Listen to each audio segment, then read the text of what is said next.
Hello.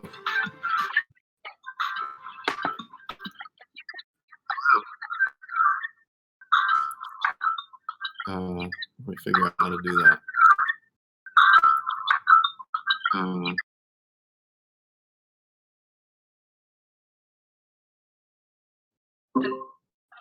I muted me.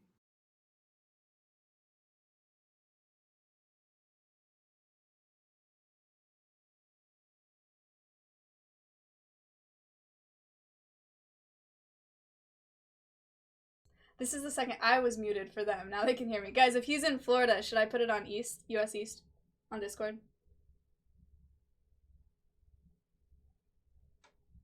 Yes, okay. Okay. I think we're set. Okay. I think we're set. We still got an echo on you. I don't know how to mute just you. I think we're set. We still got an echo on you. I don't know how to mute just you. I think we're set. Uh-oh. Just I you. think we're set. Wow. Maybe I can. Let me call you back. Okay. Maybe I can. Okay, I'm not sure what's happening there. Does he need headphones? He has the stream open. But he can have the stream open and just anonymous with $10. Thank you so much. All right, we're getting rolling. So if you could mute the stream, but leave it open, we should be set. Earbuds may help. He needs to mute the stream. Yeah. We'll put this donation goal up here. Okay, stream muted. All right. Let's try again. All right, here we go. Hazard. Thank you. Okay. How is this? Good? Okay, Yeah. I think we're set. I can hear No. it. There's a little bit of an echo on my on your end. I can hear myself. Why don't I get some earbuds? That would be wonderful if you have them. That's weird. It was fine earlier.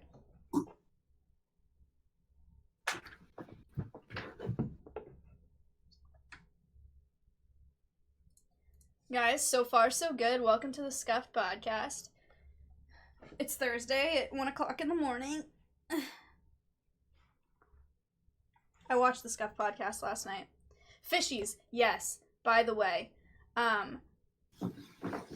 at $500, if we hit $500, he will feed the fish. We'll watch them eat. It'll be really cute and happy.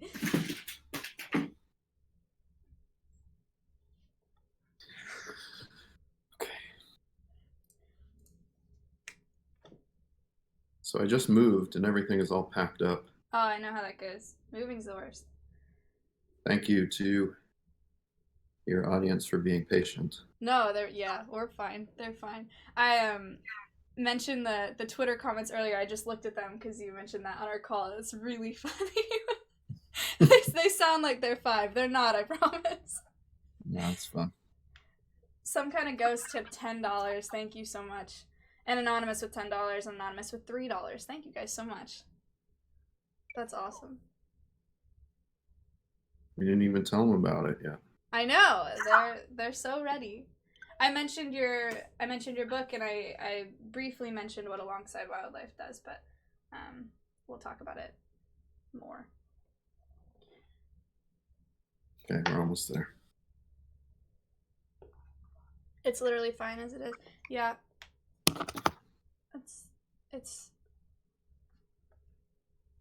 Danny DeVito with $12.51. Been needing more reading material. Hypers, good.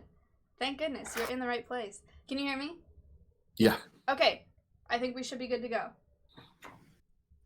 Okay, and Sniper with $50. Audio is fine. Smile. All right, boys, we've hit $85 before David has even introduced himself. so if you wouldn't mind saying, yeah, just introduce yourself and tell us a little bit about what they have donated to already. That would be great. Okay. Wow. Thanks everybody for your donations so far. My name is Dave Steen.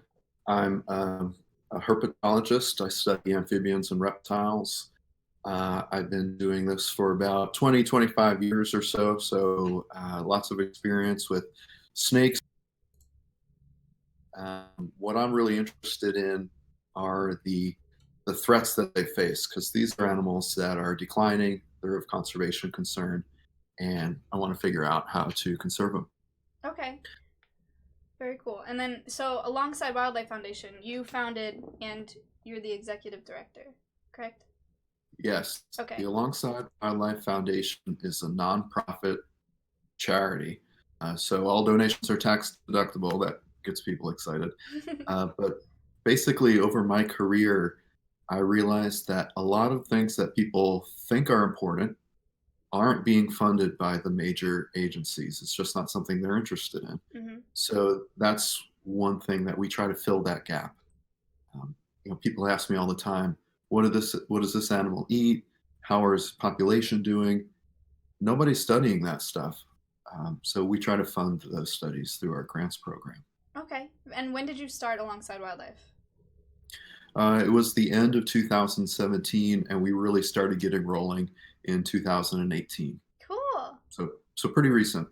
But in just that short time, by the end of this year, we'll have awarded over $20,000 to wildlife conservation grants Holy projects cow, around the that's world. so cool. That's so cool. Um, we're already at $110. So that's really really great, you guys. Thank you so much. Thank you. I think part of why they started donating before you had said anything about Alongside Wildlife is because I mentioned feeding the fish at $500. So they really would just love to see your fish get fed. Uh, Apparently, what kind of fish do you have? yeah. Well, that's good because I haven't fed them in a week, so they're really hungry. Oh no. What kind of fish are Uh, they? there's a few different kinds of fish in here, and most of them you could find in wetlands around the southeast. There's sailfin mollies, and there's mosquito fish in there. Okay, very cool. Celeron, thank you. Um, so your thing is snakes. I found you on Twitter. I'm sure a lot of people have found you on Twitter. Um, I don't remember how, but I remember seeing you just identifying snakes, like just like back to back to back. People tweet at him with these pictures of snakes and asks him to identify those snakes. How did you get into snakes in the first place? What sparked your passion for them? As long as I can remember, I've been lifting up rocks and looking through streams trying to find snakes and things like that. And anybody that's had a conversation about snakes with somebody else knows that they really need a lot of help when it comes to public relations. For They've sure. just got these really bad reputation. So I figured there's a real opportunity there to help people appreciate these animals in a new way. Um, so you got to start with just basic knowledge. And so that's why I'm on Twitter, to identify these snakes for people. That's so cool. We've talked about that a few times on this podcast. It's really easy for people to fall in love with fuzzy, charismatic things, right? When it comes to conservation. So I'm glad that we have you on today, and that's why you wrote this book, right? I'm holding the book up. You can't see me, but I'm holding it up. Thank you so much for sending this to me. You wrote this book. It's called Secrets of Snakes: The Science Beyond the Myths. Roblocker, thank you so much. And you can do command book in chat to check this out. Do you want to tell us about this a little bit? Why you wrote this? When it came out? This is your first book too, which is so exciting. I am excited as well. Look, I can do it too. Oh, So cool! we can both be holding it up.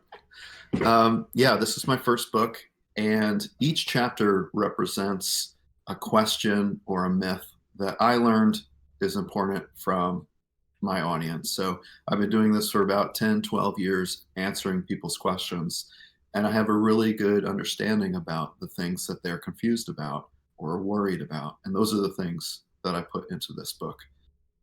There's a lot of old legends like the hoop snake it'll bite its tail and then I roll down saw that. hills. Yes. Yeah, but people don't really talk about that too much anymore.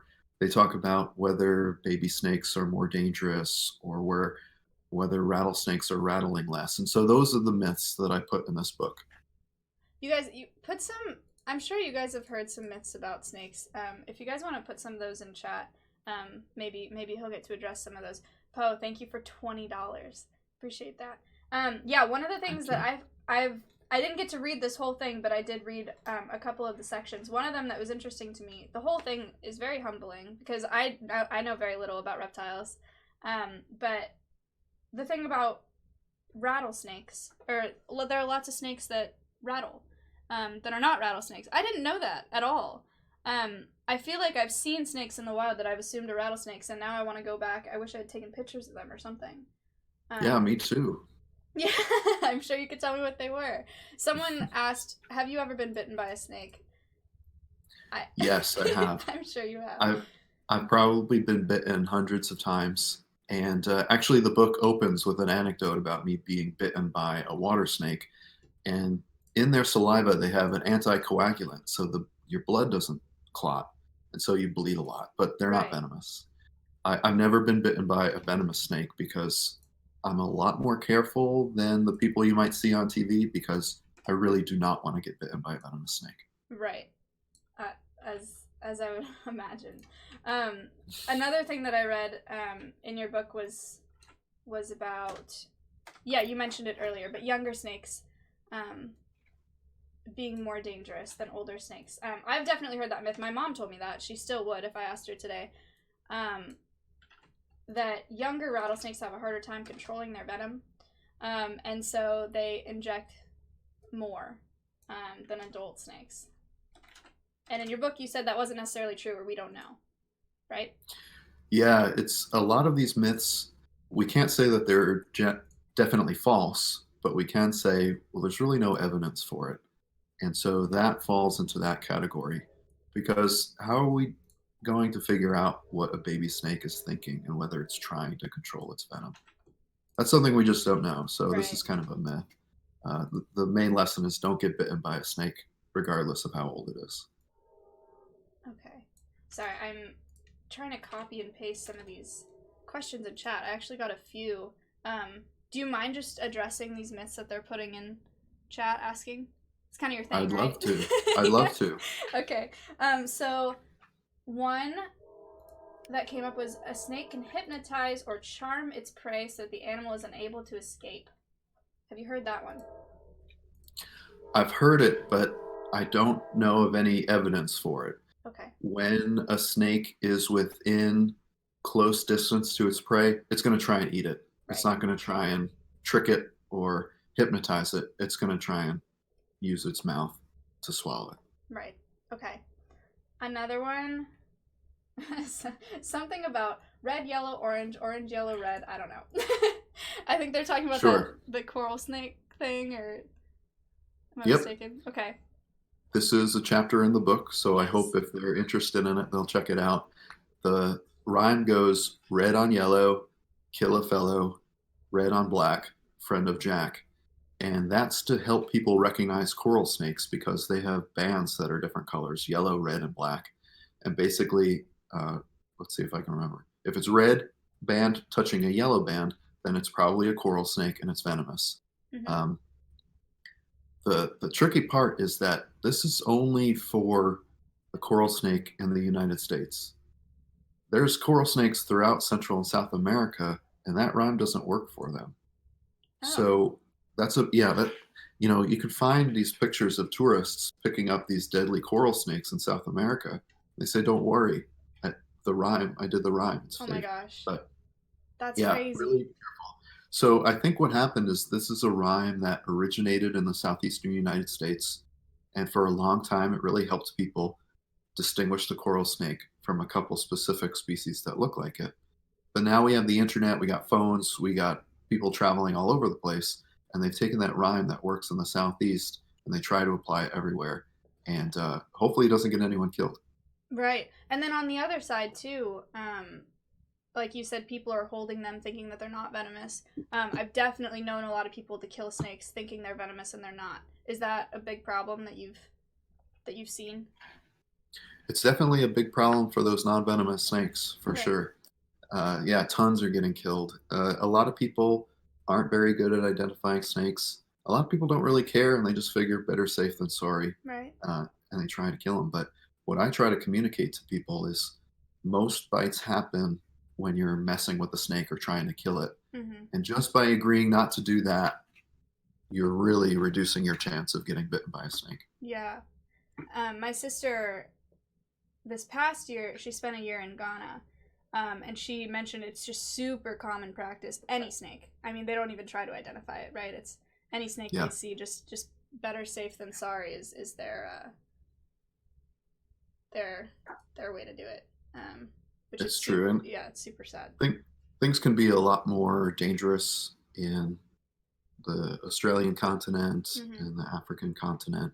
But in the United States, we only have a handful of venomous snakes, and they're pretty recognizable. Okay. Um, another. Speaking of which, someone also asked if it's possible to build up a tolerance to venom.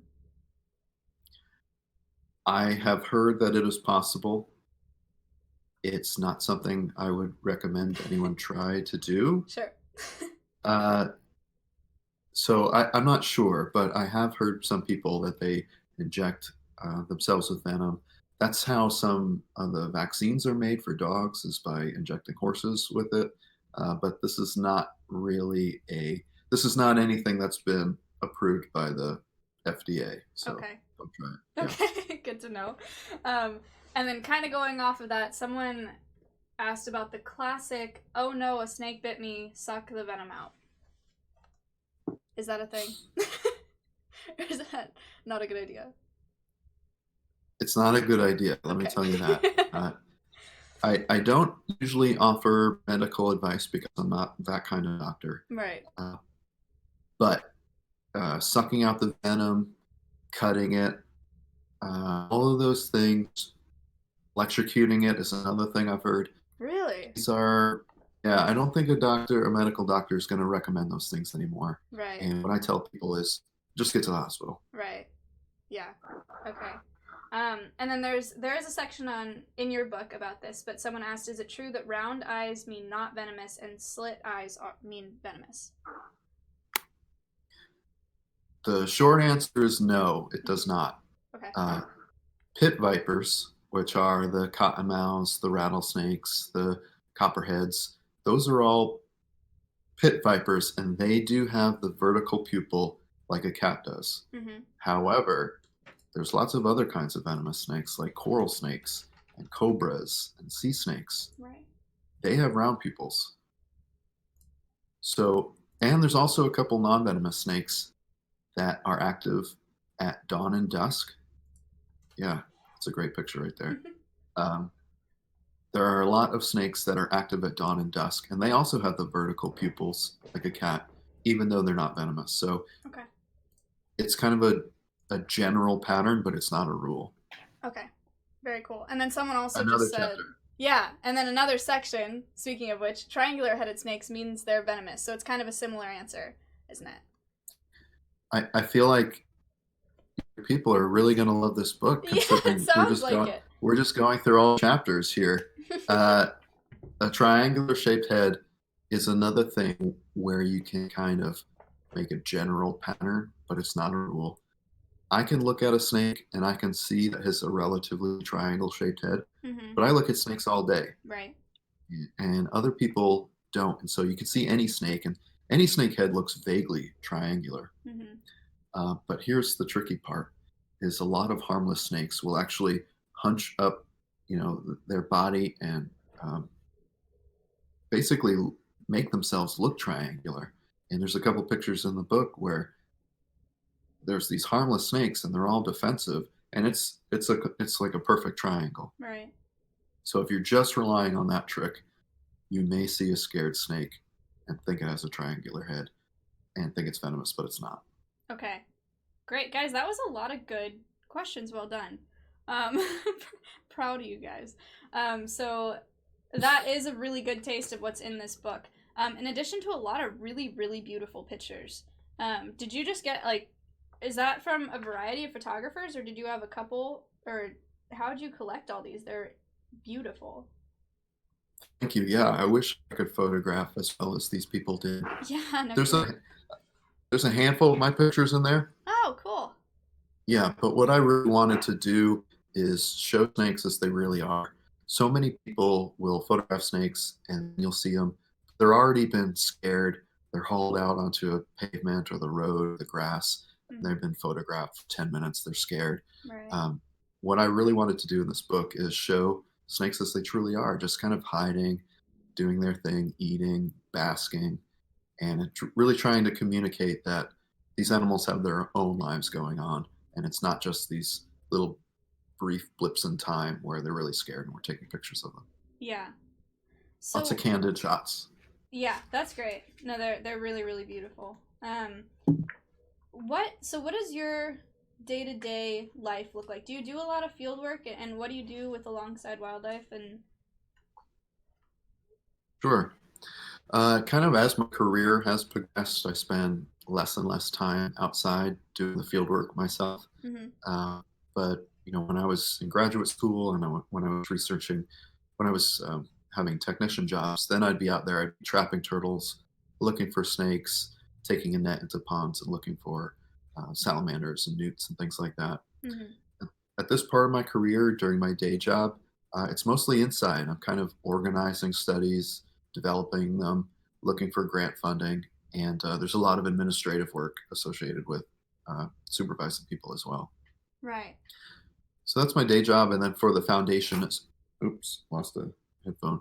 My foundation is something that I do kind of on nights and weekends, and it's mostly outreach, science outreach, whether it's writing the book, whether it's being on the computer, answering people's questions. That's the bulk of my time. hmm Although there are also, as you might imagine, it's like running a small business. So there's lots of other tasks to do. For sure. Yeah, one of the reasons I was excited to reach out to you is that you do a really really good job of science communication, and understanding outreach and understanding how outreach has to evolve, right, with our new generation.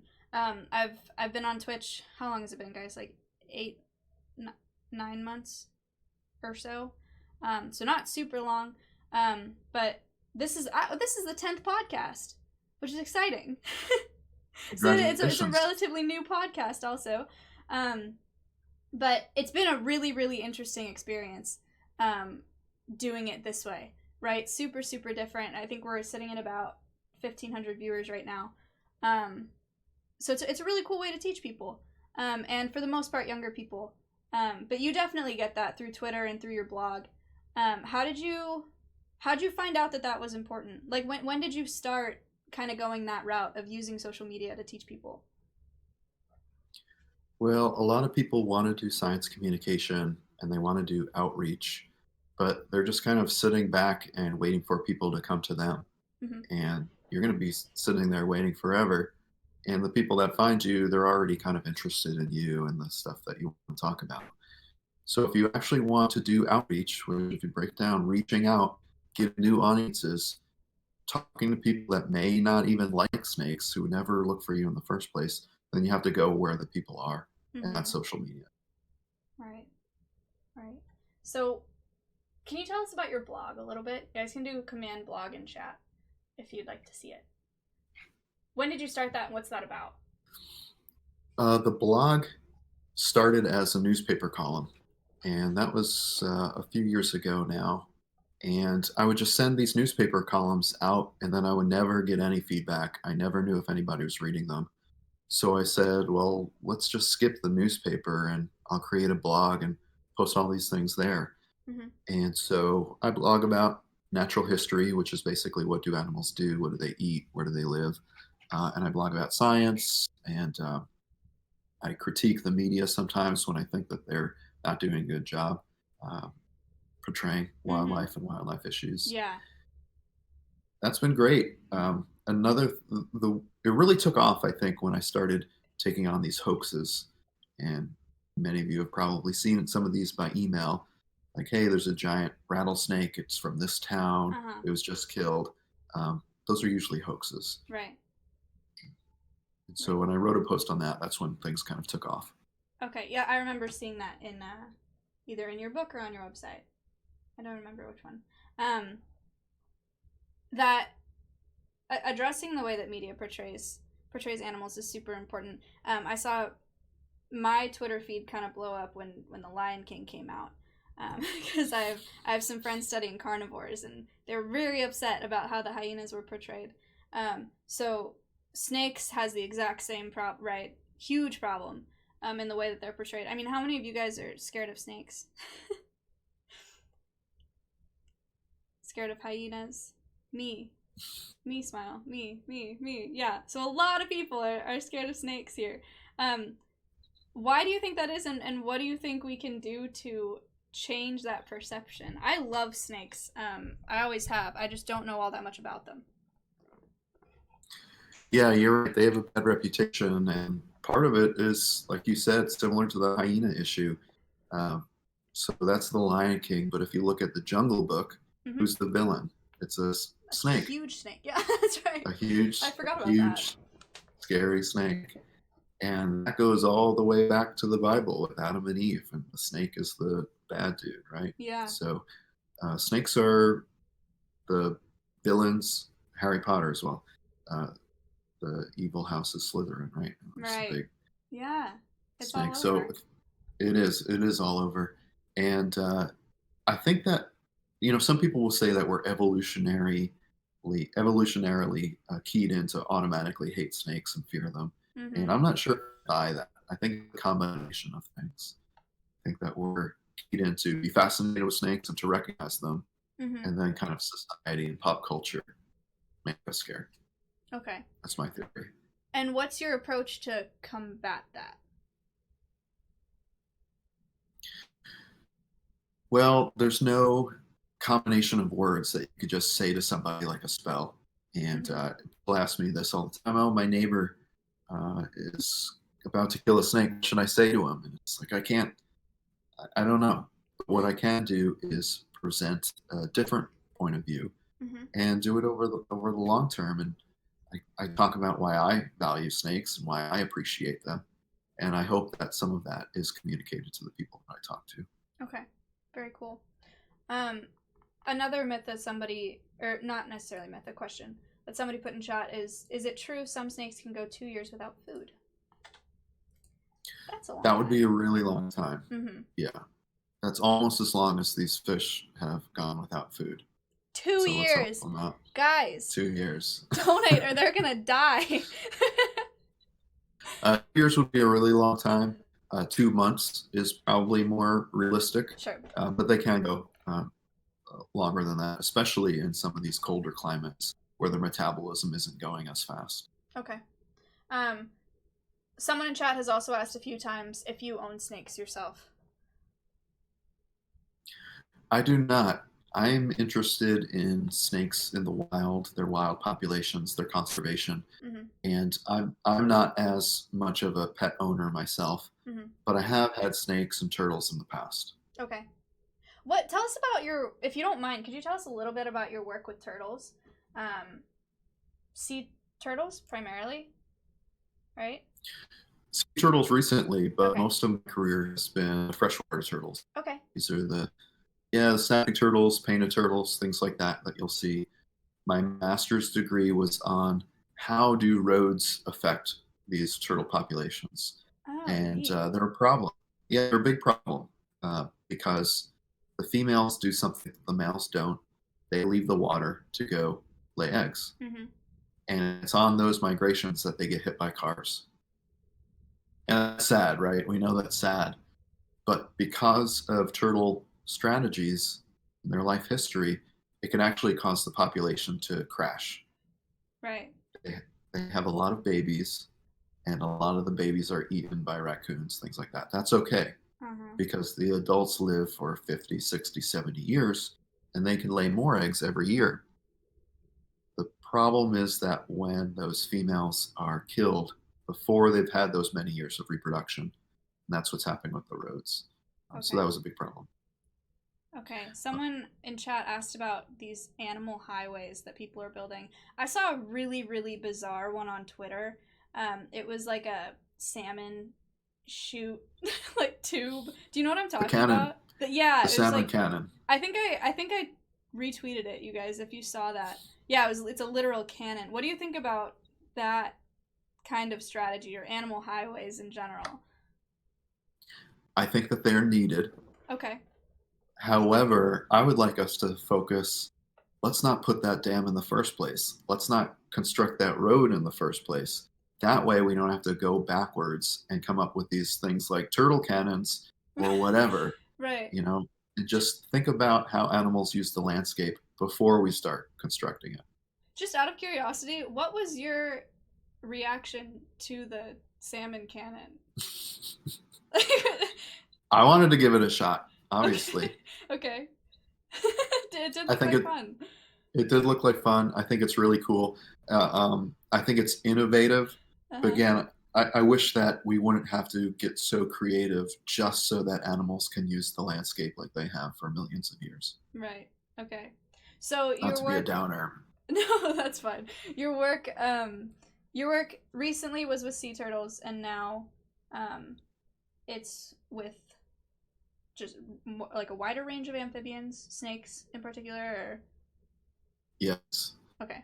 Uh, my last position was at the Georgia Sea Turtle Center in Jekyll Island, Georgia, Mhm. and my focus there was on sea turtles. And now my day job is at the Florida Fish and Wildlife Conservation Commission, and we're interested in all the amphibians and reptiles that are basically in trouble. Things like alligator snapping turtles, indigo snakes, striped newts, and everything in between. Okay. Very cool. And then so with alongside wildlife, you said that you guys have distributed like $20,000, right, for research projects. Do you guys do projects yourself as well, or do you just fund other projects? Mostly we're funding other projects because Mhm. we're right at kind of an awkward stage. We're at an awkward growth stage. And so all of the money that is coming in, it's from small donors. It's a grassroots organization. It's not like the major organizations that have millionaires and billionaires on their board. Right. We're made up of recurring small donors. And so that's why these donations that we're getting today are so appreciated. Thank you. Mhm. Um, so most of what we do is give it out. We do have one project in Tennessee on hellbenders, which is the largest salamander in the United States. Uh, can we ask everybody if they know what a hellbender is? Anybody? And you have to be honest. Okay. No. Okay. Okay. Lots and So lots of things. they're a salamander. They can Mhm. get 2 feet long, and they're in streams all up the East Coast. And so they're called the hellbender. There you go. Wow, you were quick. Very cool. Yeah, so they're a cool creature, but they're in trouble in many different Oh. states because they really require high water quality. And when you have things like forest clearing, there's a lot of erosion, there's water pollution, and things like silt will just cover the bottom of the stream Mhm. and cover all the rocks that they use to hide in. Okay. And so one of the projects that we're doing is we're basically expanding an existing project that is they're basically constructing these nest boxes out of concrete and putting them in the stream so they Oh. have new places to hide and to nest. Okay.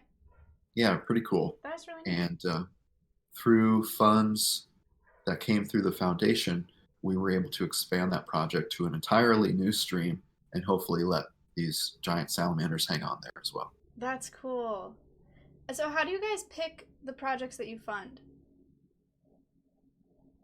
Well, the first step is to email me, Mhm. and uh, basically, it's really a brief few words about their project. And if it's closely aligned to what the foundation is all about, which is communicating science with the goal of reducing human wildlife conflict, generating new data that helps us figure out how to do it. Mhm. If it's really closely aligned, then I'll ask them to submit a proposal, Okay. and then it's viewed by primarily me, but also the board and our development specialist. Okay. But we changed things up this year, and we usually the grants are $500 to $1,000, Mhm. but this year we're going to be offering a $10,000 grant specifically for projects that increase the involvement of minorities or members of marginalized groups. These are folks that are really underrepresented in conservation. So we're not only trying to conserve wildlife, but we're trying to increase the amount of people and the diversity of people that are actually able to do this conservation work. That's cool. I love that. I saw that on your website earlier. That's really, really great. So the donations that are coming in today, we're at 209, or pretty much $210. That's awesome. By the way, yeah, that's awesome, you guys. So is that going, where is that going to be allocated? That'll go right into our grants program, which Cool. is about where 90% of the funds that we get, because none of us are paid and there's no salary. Again, the big conservation organizations, they do great work, but they also have millions and millions of dollars in just payroll and administrative stuff, and we don't do that. So pretty much all of the money that comes in goes out. So you guys, in effect, are funding conservation projects, like actual research. That's so cool. Sorry, I got distracted by something. Okay, we had another question. Somebody in chat has a few times asked if you can speak about anything involving the Everglades snake problem, which I'm not familiar with. Yeah, somebody brought this up on Twitter too. Yes, that's probably the same person. Yeah. And so what's happening in South Florida is that it's a really nice, warm climate all the time. And that means reptiles really like it. Mm-hmm. And that's the case for native reptiles like alligators and diamondback rattlesnakes and indigo snakes. But the problem is that it's a hub for the pet trade too. So there's lots of other creatures coming in. Sometimes they escape, sometimes they're released, and then they become established. Right. And that is a big issue in South Florida with Burmese pythons.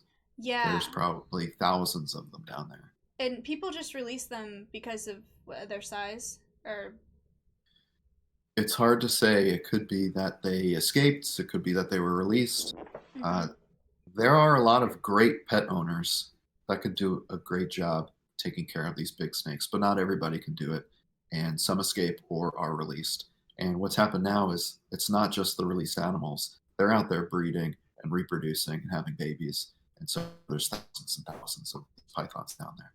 Right. And that's a problem for everything down there, I would imagine. It is a big problem for small mammals. Yeah. Even medium-sized mammals, they're eating them all out. Their populations are really crashing.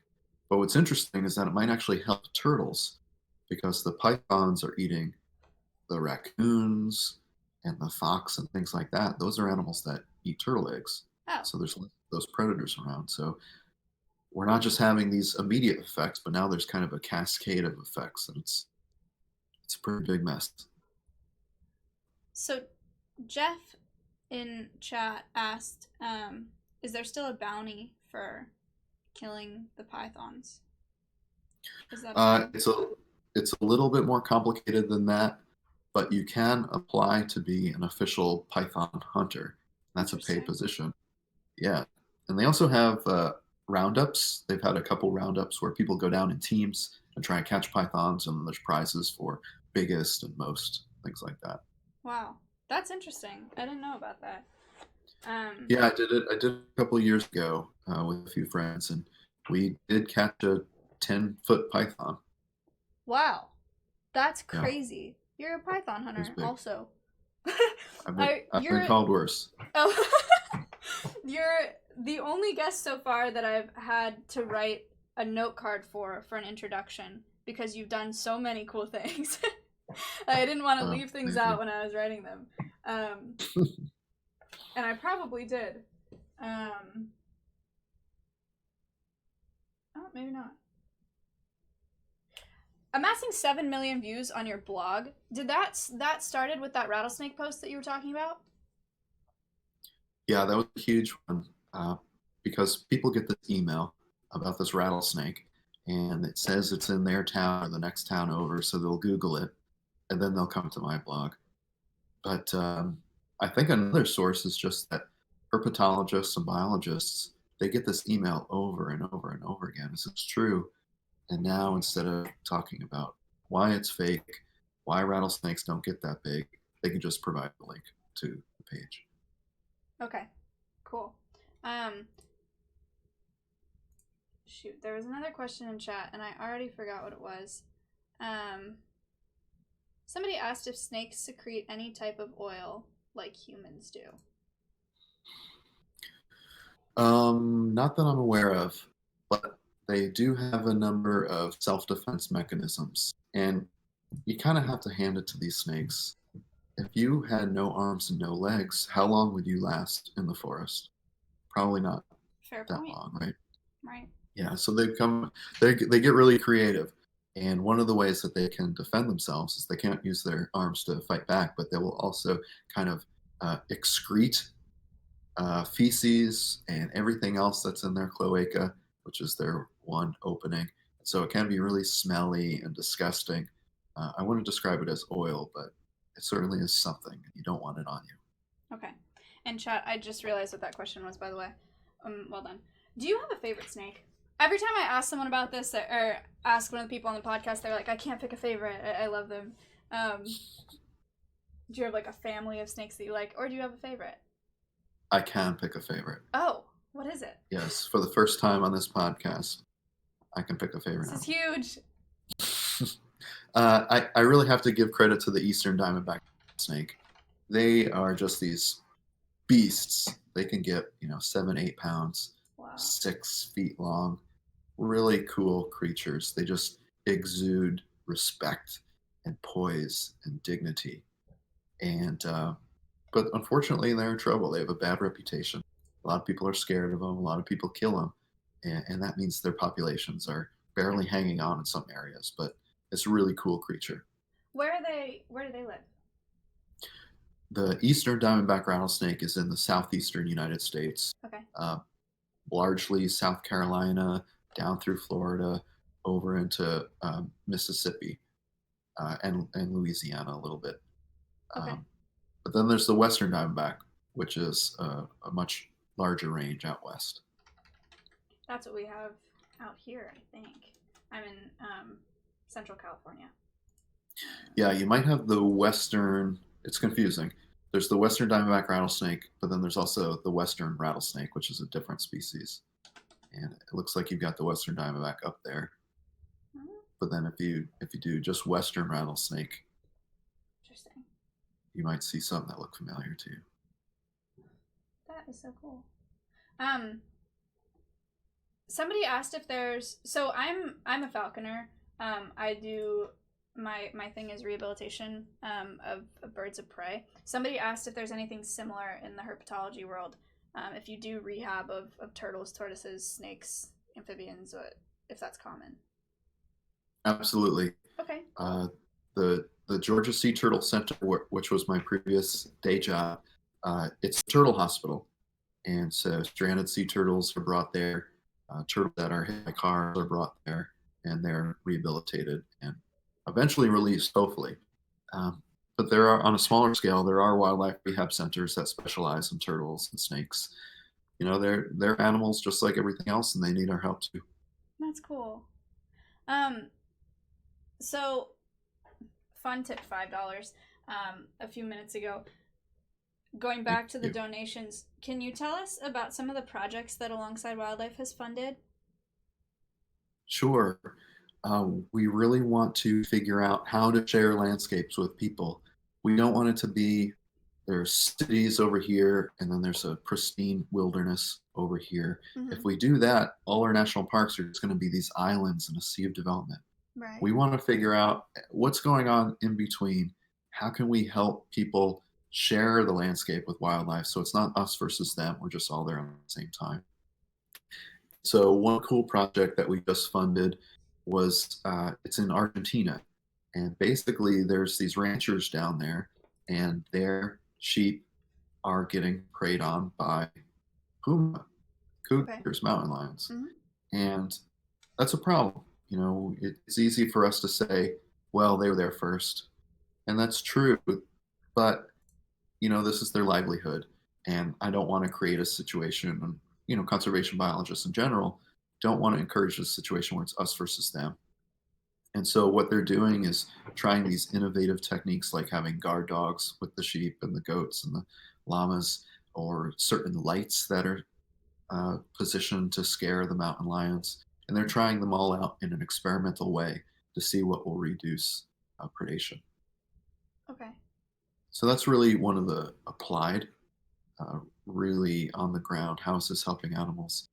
But we also like to back up a little bit.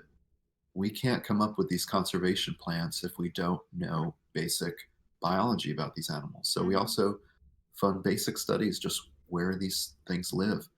Like we funded a graduate student in Arkansas to just expand their project so they could go survey for dragonflies and figure out what species are living in the different streams. Very Um, cool. so that's the kind of stuff that we like to support.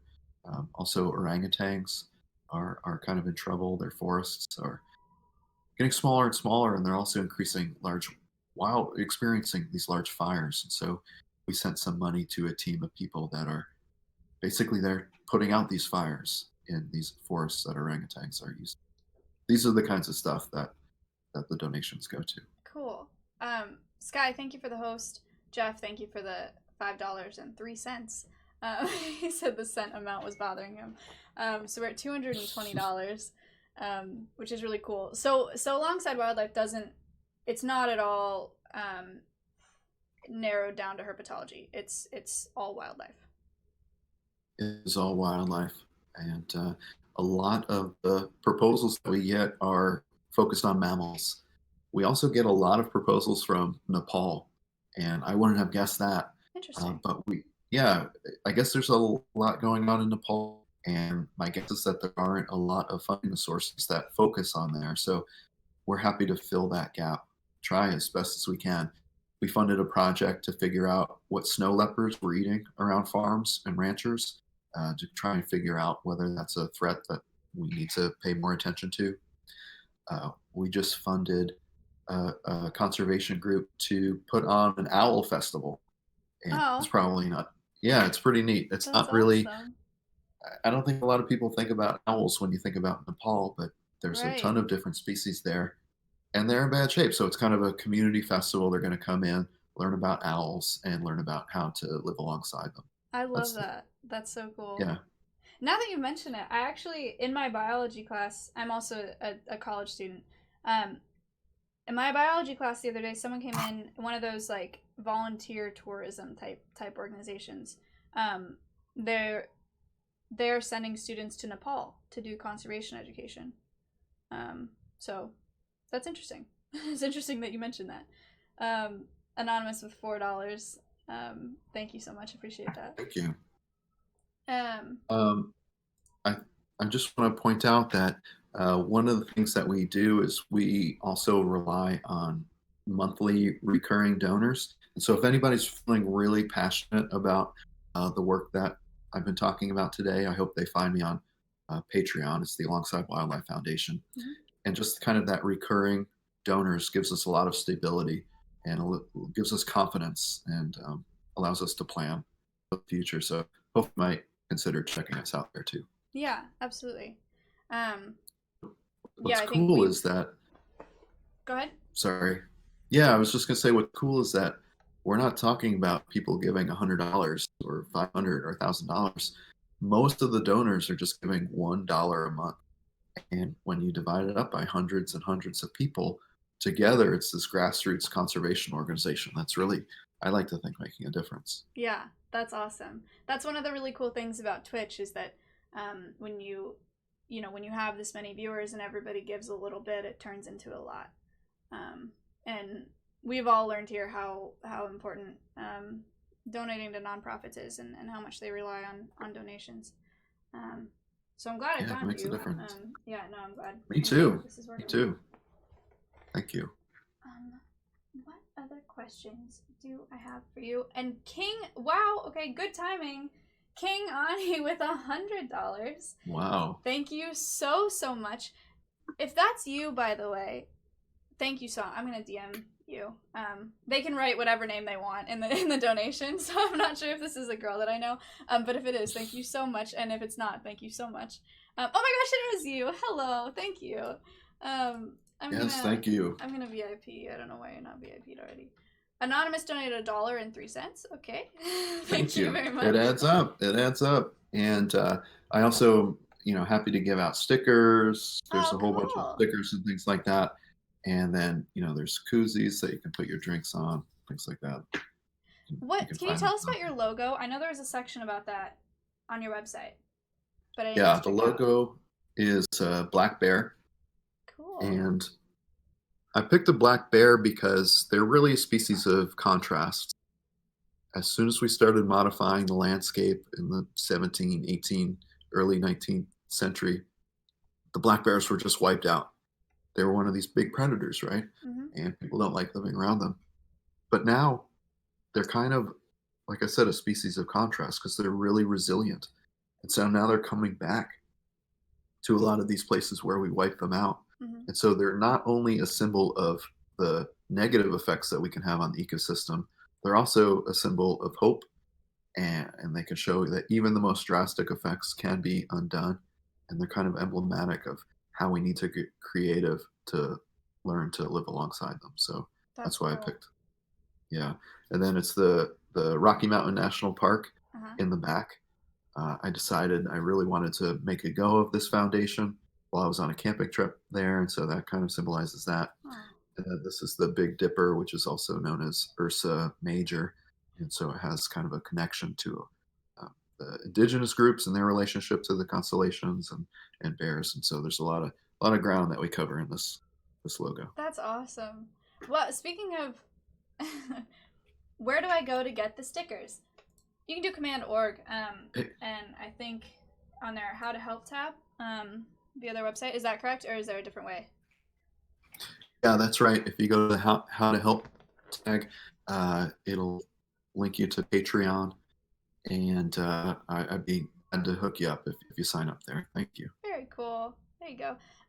Speaking of conservation, can you tell us a little bit about those sirens are going off again? That's unfortunate. Sorry. Can you tell us a little bit about like conservation status of snakes? Because that's something that I've never talked about here. I genuinely could not tell you a species of snake that's endangered. I don't know about anything. Okay, by the end of this podcast, I want you to be able to name two of them. Okay, I'm ready. And Thank so these snakes, yeah, we don't give them a lot of credit, but they're facing a lot of the same threats that all these other creatures are: Mhm. habitat loss, climate change, you name it, paving over their wetlands and their forests. So there are a lot of snakes that are of conservation concern. In the southeastern United States, you've got the indigo snake, which is federally listed. It's on the Endangered Species Act. Okay. And I've been involved in a few projects trying to reintroduce those animals back to their historic range. Maybe a few decades down the road, we'll be able to take them off the Endangered Species Act. Oh, these are Yes. the ones with the like iridescent kind of. Yeah, Right. it's a real pretty animal. Yeah, that's very And cool. it's North America's largest native snake. Oh, Yeah. I didn't know that. Fun fact about yeah, long. It's actually a controversial, debatable, but it's up there. They can get up to 8 feet long. That's a huge animal. That's massive. Sorry, my dog hears the sirens. Okay, so I thought that was you. No, I'm good. Anonymous with $5, thank you. Yeah. No, no. I have 2 dogs. No. Okay. Okay. Sorry. I thought they howl when there's the donation, right? Yeah. They're just really excited about the indigo snake. Okay, so the indigo snake can be up to 8 feet long, and it's the largest in North America, but that's debatable. Exactly. Okay. And even people who don't like snakes, they tend to like indigo snakes because they do something that they love. They eat rattlesnakes. Okay. And so if you don't like snakes, most people can at least tolerate the indigo snake in their yard, but they're losing habitat, and that's the big problem. Okay. Eastern diamondback rattlesnake is a snake we've already mentioned. They really need kind of these open forests so that they can bask and get the sun. But they're not only losing that habitat, but people are just kind of killing them every time they see one. So they don't have federal protection yet, but some people will say that they should have it. Right. Timber rattlesnakes in the northeastern United States, they're in pretty bad shape. because every winter, it's really tough up there. It's cold, so it's tough for a reptile, and they need to find really specific habitats in the winter, like these underground limestone caverns. And so they will all kind of congregate in certain areas, which is neat. They can find each other. But then if there's somebody that doesn't like snakes, they know where to find these animals and they can really wipe out a ton of them from a whole landscape just by going to that one spot. So it's a problem. And they've disappeared from a few states like Maine, um, almost gone from New Hampshire, but they're making a comeback in some other areas like Pennsylvania. Pennsylvania is kind of a happy story. They used to have rattlesnake roundups there, but then they started to appreciate the role that these animals have in the landscape, and they got rid of those roundups. They don't kill the timber rattlesnakes like that anymore. Okay. So speaking of federal protections, you mentioned for, what was it, the western? There's the eastern indigo snake. Okay. Do you want to talk a little bit? It's Zoyo 388, thank you. So we're at $350 even. They've kind of been fighting in donations about making the set amount even. That's fine. You guys, you have fun. It's not old news. I mean, it was like about a month ago. Can you talk a little bit about the changes to the Endangered Species Act? What your thoughts on that was? I think I saw you tweet about it a little bit. Yeah, I can give you my personal opinion. Okay. And basically, the Endangered Species Act is a really important piece of legislation that not only protects these animals that are in trouble, but forces us to work on their recovery, to bring them back. And in some cases, that could lead to conflicts with industries that don't want to take those animals into account. They want to do their business, and Right. that's fine on their point of view. But a lot of people are like me, in that we say we can always have another business. We can't always have another species. We can't always have this other habitat. So we really need to prioritize the protection of these creatures. Right. But that causes conflicts, and so it's true that any piece of legislation can be improved. But when you see it done by an administration that's just trying to dismantle environmental regulations and weaken protections at every step, you really have to stay vigilant. And that's kind of what's happening with the Endangered Species Act, is they're trying to take away some of those protections, make it easier to ignore those animals. Right. So, guys, we talked about this, not on the podcast a little bit, but more on my stream. The Endangered Species Act, the changes are making it so that you can start, correct me if I'm wrong, please, so that you can start, or people can consider the economic impact when deciding whether or not to protect a species. So that's what we're talking about, if you weren't caught up there. Yeah, I mean, if a threat is a threat is a threat, regardless of how much it costs, right? And so I don't really think that we should be thinking about whether we're going to lose money to save a species. I really don't think, this is my personal opinion, money's irrelevant. We should be doing everything we can to save these species, and figure out the economic stuff later. By the way, Anonymous tipped $50, so thank you to whoever that was. Yeah, thank you very much. Aaron tipped $3 and asked, are there any animal podcasts either of you listen to? I actually, ironically don't really listen to podcasts. There's a couple ones on Spotify. I listen to like an animal fun facts podcast, but not anything very dense or like or anything like that. Do you listen to podcasts? I don't listen to a lot of podcasts, but have you heard Ologies yet? Of what? Ologies. It's by Allie Ward, and each episode she interviews a different ologist. And that's cool. Yeah, check that out. That podcast has really kind of taken off. There was a herpetology episode last year or so, and I was on that. That was a lot of fun. That's a great idea. Ology, I like that. Yeah, she does a good job. Danny DeVito tipped $1 and said, since we know his favorite, does he have a least favorite species of snake? Now is the That's a tougher hard question. I couldn't answer that for birds. So, actually, I I've been bit by the most blue and gold macaws in my life. So Those are serious. oh, they're gnarly. I had an internship over the summer at an exotic bird sanctuary, which means that I went to work and just got bit every day. So I do lean a little bit away from blue and gold macaws. I found them to be more aggressive, but I do think they're beautiful and very smart. I don't know that I'd say they're my least favorite, but if I had to pick one, it may be. It may just be blue and gold macaws. It's tough because you can find something to appreciate about any Yeah, species. totally. Yeah. Yeah. So, is that actually Danny DeVito? No. Oh, okay. He just hangs out. That's his name. That'd be cool though. SMK tipped $50 and said save the snakes. Wow. Thank you so much. We're at $460.41, you guys. We're so close. His fish are gonna die. They're starving. Oh my gosh.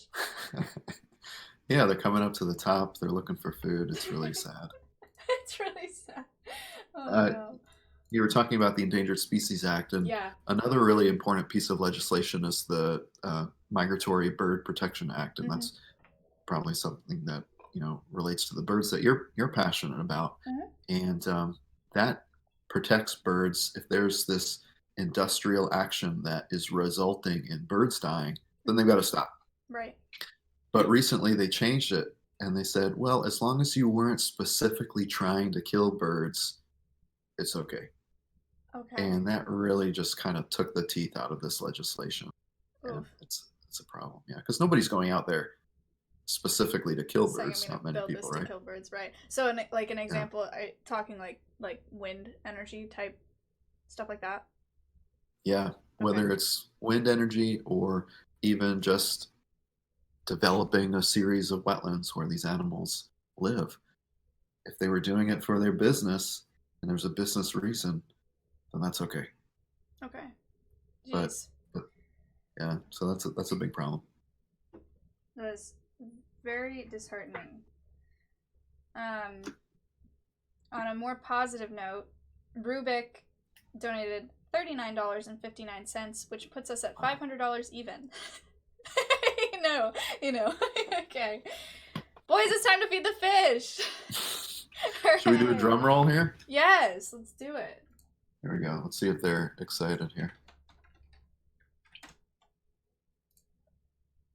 Wow. I was late, but they're so happy. I was so late. Not quick at all.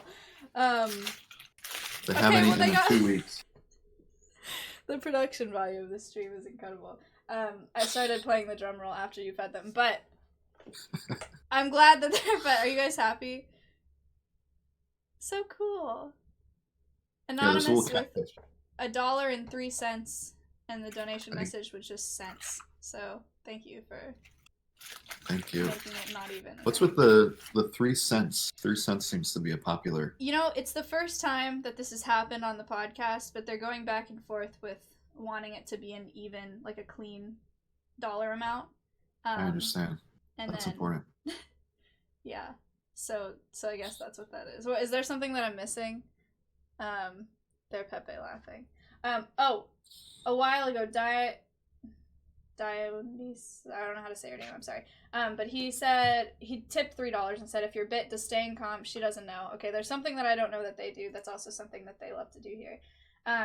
He said, if you're bit to staying calm, keep your heart rate low. Staying calm and keeping your heart rate low give you more time to get to the hospital, or does it not matter if you freak out and pee overheat, which is an emote for stressing out? Yeah, it is important to stay calm. As calm as possible. You're going to be stressed out a little bit, and you don't want to get stressed out about getting stressed out.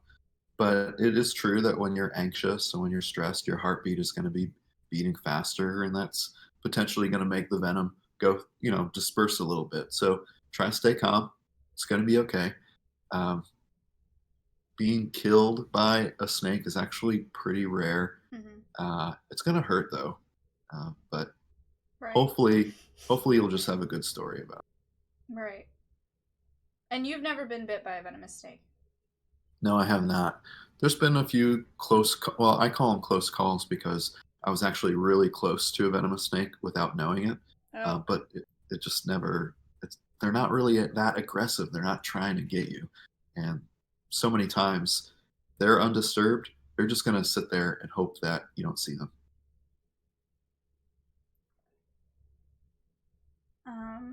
Sacred, you're incorrect, but thank you for the bits.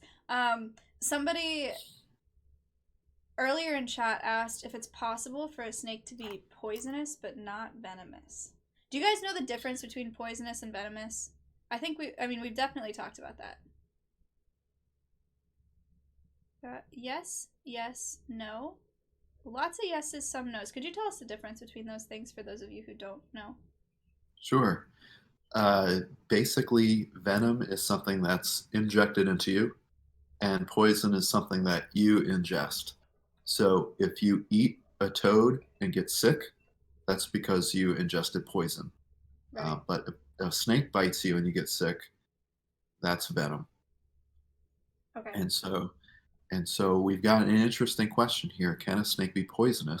Basically, will it make you sick if you eat it, but not venomous? And there are a couple species like that. The garter snakes in this country, they will eat newts that are poisonous, and that poison kind of seeps through their own tissues, so they become poisonous as well. Oh, I didn't know that.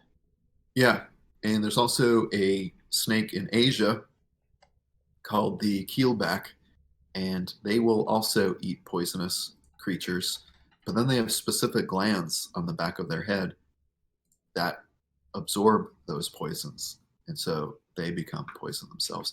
I'm not aware of a snake that makes its own poison, but they can take it from other species and use them, so it's pretty cool. Wow, that's super neat. I thought the answer to that question was going to be no. Well, that's because you didn't finish the book, because I do talk about them, but it's towards the end. True. Okay. I will get there. Shannon with $2.26. Thank you so much. Thank you, Shannon. Exposed. I didn't say that I'd read the whole thing. I said that I hadn't. I'm in the middle of midterms right now. I'm doing my best. Understandable. For those of you who were not here earlier, which I think most of you have been here the whole time, but if you weren't here earlier, Dave has written a book in the bottom corner there. This book, The Secret of Snake. Oh, wow, we did it at the same time. Look at us go. You can do command book in chat. If you would like a copy, it's wonderful. It's very colorful. I know you guys like that. It's a really good book, and there's a lot of good learning in it. So thank you. Yeah, you can get it on Amazon or anywhere else. Or then that you have has instructions for getting an autographed copy, and I'm happy to do that too. Very cool. So command book in chat, command blog in chat, command org in chat, blog for Dave's blog, and then command org for Alongside Wildlife, which is where the donations are going today. We're at $554. Street tipped $50 3 minutes ago and said update the donation goal. So I did. All But right. thank you so much for doing that.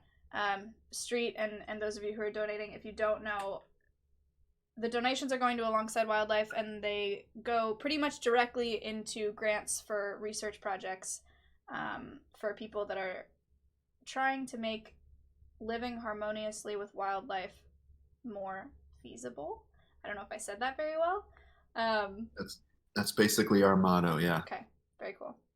Is it getting dark in here? It's later here. Let me put a light on. Okay. I feel like just kind of lurking in the dark now.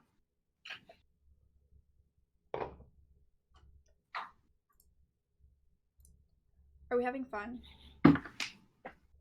That's a little better. All right. Okay, thanks for doing that. Do you guys, what questions do you guys have? Do you have snake questions? Do you have questions about the book? Do you have questions about his background, research, anything like that? Yeah, a lot of people are interested in careers in wildlife conservation. Yes, that's always a really good question to ask. I need to start asking every podcast or every guest that, is what is your advice if they have interest in working with animals or working in conservation? I shouldn't have brought it up because that's a really tough question. Okay. And, I was lucky in that I always knew I was interested in. And I was also really lucky and privileged to be able to do volunteer opportunities and internship opportunities that basically working for free. And that gave me some great experience, but not everybody has that privilege. And so I was really lucky. But so I don't want to say just do free work because that's not fair. And not everybody has access to that. But maybe there are some kind of opportunities that fit in with your schedule to just get a taste of it, just get a little experience, figure out if it's right for you.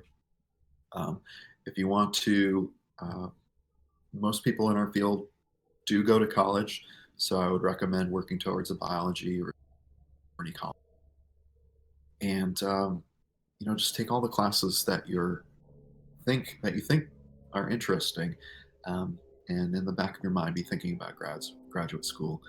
And basically, with a a bachelor's degree, there's a lot of technician jobs that you can get. It's kind of hard these days to get long-term career in this field with just a bachelor's, although some people do it. Most, I don't want to say most, but many people go on for their master's degree if they want to do kind of research Mhm. in on the ground conservation. So your research with your master's degree and has taken you out to do field research. Someone in chat asked how much you've traveled for your research, where you've traveled for your research. Most of my work has been on the East Coast of the United States, but I have taken shorter trips here and there. I've done some research in Costa Rica to study mud turtles. Um, I was in Brazil for a short time, just doing kind of a small study, figuring out mammal density in different areas. I was in Azerbaijan for a couple weeks to figure out how we can reduce the impact of road construction on European pond turtles down there.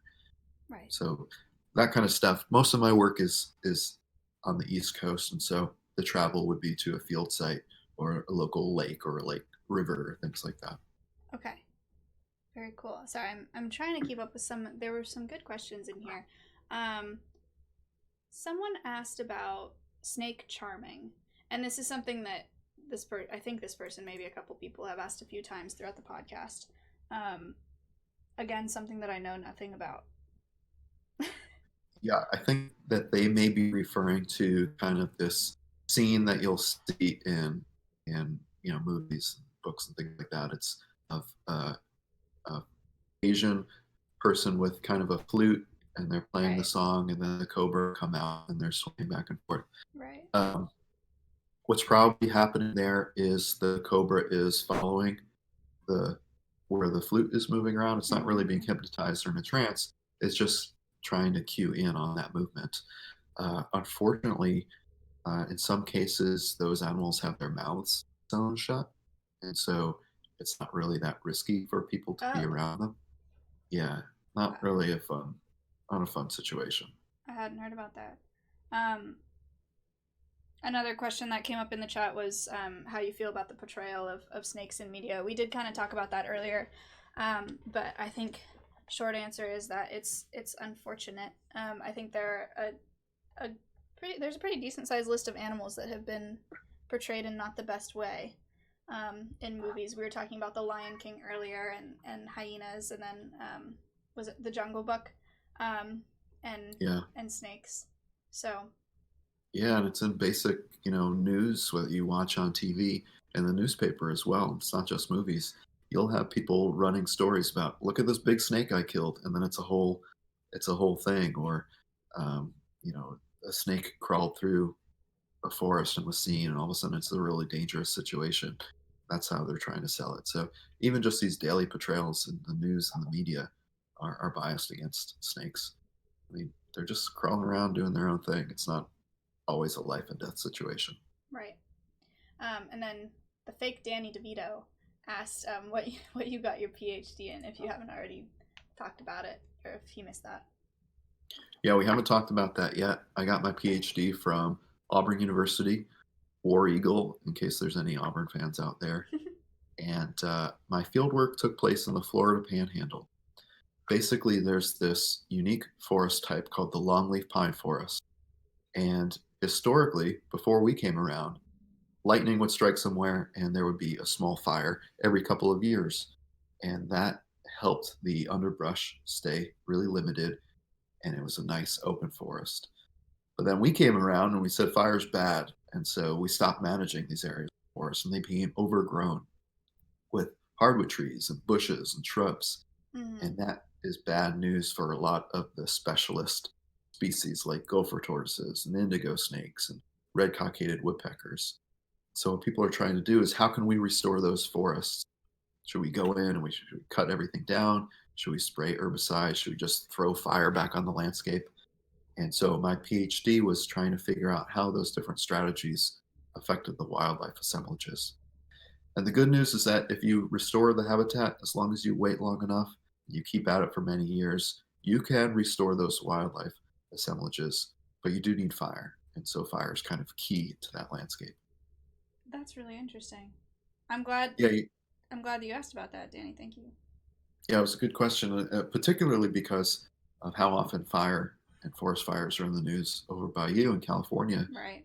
and they're really portrayed as a problem, and they are.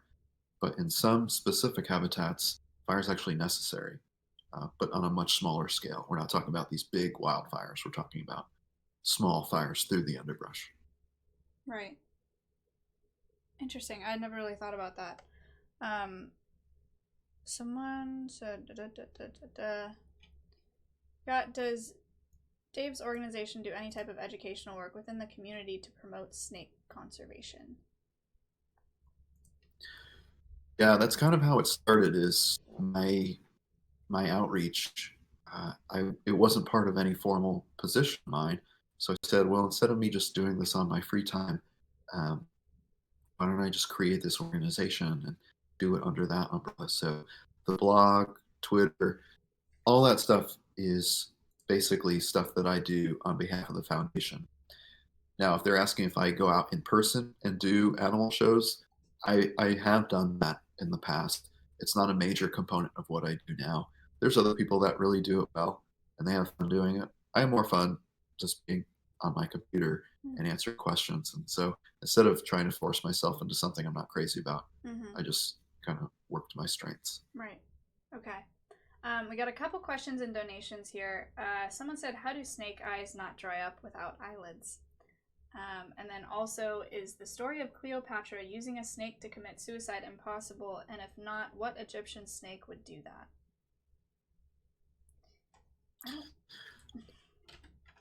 Questions are getting tougher. Yeah. I don't know how a snake keeps its eyelid moist without eyelids, but they do manage, right? I don't know. It's got to be some kind of internal physiological technique, but kudos to them. That's a great point that snakes don't have eyelids, but there's also a lot of lizards that don't have legs, Mm-hmm. and so it's really easy for people to confuse these legless lizards and snakes. And one way that you can do it is to look for the eyelids, and if it winks at you, you know it's a lizard, not a snake. Oh, interesting. Yeah, yeah. I had never thought about Yes. that either. That's what I'm here for. So the Cleopatra question. Yes. So well, let's see. Was it asp or an adder? An asp. Yeah. Okay, and she got bitten by it. Am I remembering this correct? You know, I'm literally on Wikipedia because Okay. I don't know. It says poisoned herself using a hairpin with the venom on it. I'd say that that is theoretically possible. Okay. It would need to be a really venomous snake if there's just that really tiny bit of venom to kill you. But yeah, it is possible, especially if you get it into a vein. So I don't recommend that. Interesting question. I thought you were going to say that she swallowed the venom, and which would make it poison, right? Even though it's the same thing, it's not being injected there. Well, it's interesting. I mean, it's Wikipedia. It says, but it says Cleopatra poisoned herself using either a toxic ointment or a sharp implement such as a hairpin.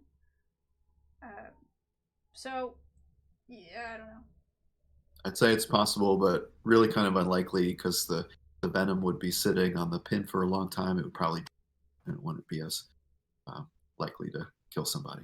All right.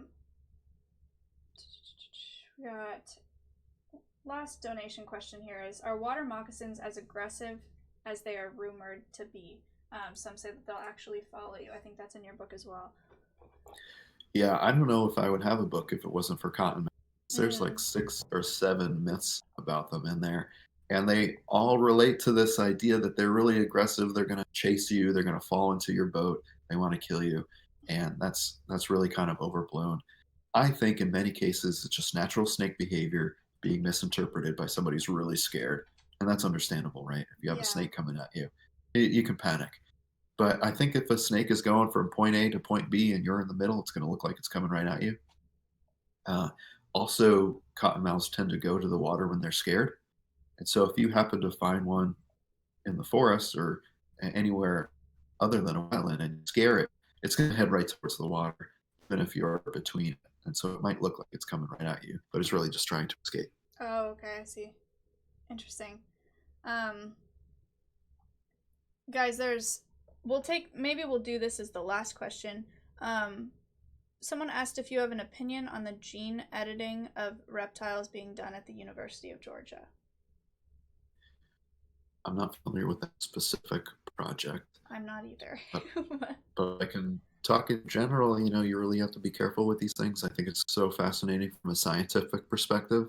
I get a little nervous when they talk about putting those species back in the wild Right. because who knows what's going to happen there. Kind of relates to the whole GMO uh, question. And uh, I go by the precautionary principle. It's better to be safe than sorry. Okay. Very cool. Is there anything else that you want to talk about before we close up here? No, I just want to say thank you for the opportunity to come here and answer questions, let people know about the foundation. You all have been so generous today, and I hope you feel good knowing that this money is going to be going into conservation projects. It could be in Arkansas, it could be in Nepal, but we're going to be evaluating these proposals, and it really makes a difference, particularly in some of these other countries that are really struggling to get conservation funds. So thank you, and thank you, Maya. Yeah, no, of course. Thank you so much. If you wanna talk about your book one more time, and maybe summarize Alongside Wild one more time. I'm gonna pull something up. But Okay, yeah, let's talk sure. about the book. Se- Secrets of Snakes. We're getting It's good at out. Yeah, okay. Boom. that. It just came out. It's my first book. It's something I'm really excited about. It's based on 12 years of doing science communication and outreach. It's the most common myths and misconceptions out there, and that's true because we've hit on a lot of them. A lot of you were asking me Yeah, questions about it, so I think it could be interesting to just about anyone. There's over 100 pictures of just snakes just doing their own thing, not being hauled out and threatened. They're just um, hanging out. And so I hope you might find that interesting. You can find a link to it. It's on Amazon, or you can um, find it anywhere you like. And send me an email if you want an autographed copy. The Alongside Wildlife Foundation, we're a new, small, grassroots conservation organization. We're less than 2 years old, but we're on pace to give out over $20,000 by the end of the year. So I'm really proud of that. It's thanks to people like you giving small donations. It really adds up. And that's what makes us so unique, I think. We're not bankrolled by millionaires and billionaires industry. It's all regular people giving a reasonable amount.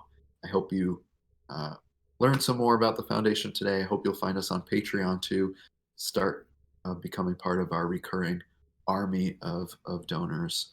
And you can ask me questions online. You can find me on Twitter at Alongside Wild, uh, Instagram at Alongside Wild, and I'm always happy to answer your questions there too. And I hope you find me. yeah. You guys can find his Twitter and his website and pretty much everything through there. If you check out the tweet that I did earlier today this morning about the podcast. If you're looking at my stream, here's a thank you card made by Citrus. Again, Citrus, thank you so much for doing this. I'll send this Oh, over to you if you want to tweet it, but it's signed by some of the viewers from today. Um, Thank you so much for making this, you guys. Thank you so much for watching. Thank you for That's donating. So nice. Absolutely wonderful. This has been really, really cool. I've learned a ton, as always. Thank you so much. I'm so appreciative of people like you coming on here to talk to me. I feel underqualified lots of times, but the point is to share information, right? So I appreciate I learned a ton too. Good. And so yeah, I felt like I was talking to anybody else in my field. So Great. that was a lot of fun. Okay, cool. Well, thank you so much for coming on. I appreciate it. It was so nice to meet you. I'll send you that card, and we'll talk soon. We ended today at $556.39. Wow. Thank you which is so awesome. much. Thank you guys so much. Wow. Thank you. That's great. Thank you. All right. Thank you so much. Have a good rest of your night. Okay. All right. Bye. Podcast number 10.